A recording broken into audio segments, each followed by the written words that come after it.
Out करा था. In this question now, NH4HS, which is a solid, dissociates to produce ammonia and H2S gas. Now it is asked whether this reaction will get affected by the pressure. Pressure change करने से इस reaction पे कोई फर्क पड़ेगा या नहीं पड़ेगा. That is what we have to see. So let's say initially we have A moles of this, nothing and nothing of this. A moles में से हम लोग मानते हैं X moles dissociate हो रहा है, तो यहाँ पे प्लस X moles बनेंगे, यहाँ पे प्लस X moles बनेंगे. Finally what you would have is A minus X moles of this, X moles of this and X moles of this. अच्छा, अब अगर जो मुझे Kc का एक्सप्रेशन लिखना है तो Kc का एक्सप्रेशन मैं कैसे लिखूंगा? Concentration of NH3 into concentration of H2S. Correct? Now concentration of NH3 and concentration of H2S, या फिर मुझे Kp का एक्सप्रेशन लिखना हो तो it will be equal to partial pressure of NH3 into partial pressure of H2S. Okay. Now if you see partial pressure of NH3 and partial pressure of H2S equal होंगे ना, क्योंकि दोनों के number of moles जो है वो equal ही है. So I can write partial pressure of NH3 is equal to partial pressure of H2S. So I can write Kp as partial pressure of NH3 into partial pressure of H2S के जगह पे I can just write NH3. So partial pressure of NH3 is simply equal to square root of Kp. Now you can see that Kp जो है this is constant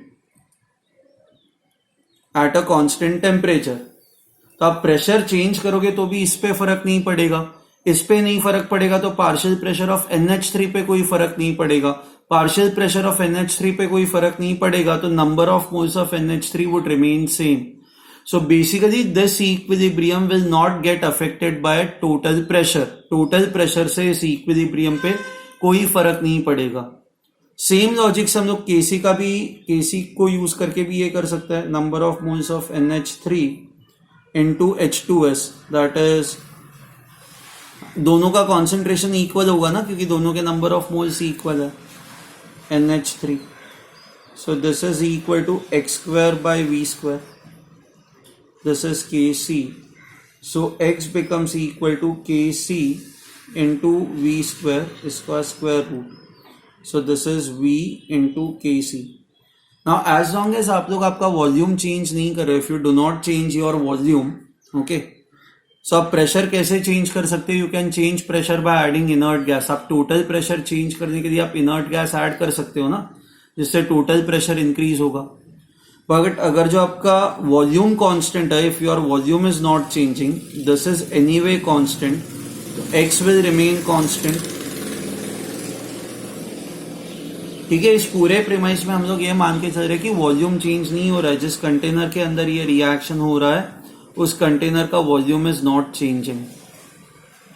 आप pressure change कर रहे हो and pressure change करने के लिए हम लोग may be inert gas add कर रहा है, क्योंकि वॉल्यूम चेंज करेंगे तो क्या होगा? If you change volume X will change, if X changes then your equilibrium will shift. कोई तो एक साइड पे आपका इक्विलिब्रियम शिफ्ट हो जाएगा. ठीक है. अच्छा, आप वॉल्यूम चेंज करोगे तो इस मेथड के थ्रू हमें कैसे पता चलेगा? We know that PV is equal to nRT. Okay, so N is number of moles of NH3 would be equal to pressure of NH3 into volume divided by R into T. Correct. Now आपका partial pressure of NH3 is never going to change, क्योंकि it is always equal to square root of Kp, which is always constant. तो ये constant होगा, R constant होगा, T constant होगा. अगर जो आपका वॉल्यूम भी कांस्टेंट है तो number of moles of NH3 will remain constant. तो X विल नॉट चेंज, आपका इक्विलिब्रियम जहां पे है वहीं पे रहेगा. But if you change volume, pressure change करने के लिए अगर जो आप वॉल्यूम चेंज कर रहे हो तो वॉल्यूम चेंज करने पे क्या होगा? Number of moles of NH3 will change. And once number of moles of NH3 changes, तो विच मीन्स आपका इक्विलिब्रियम किसी तो एक साइड पे शिफ्ट हो जाएगा. I hope you have understood this. Okay.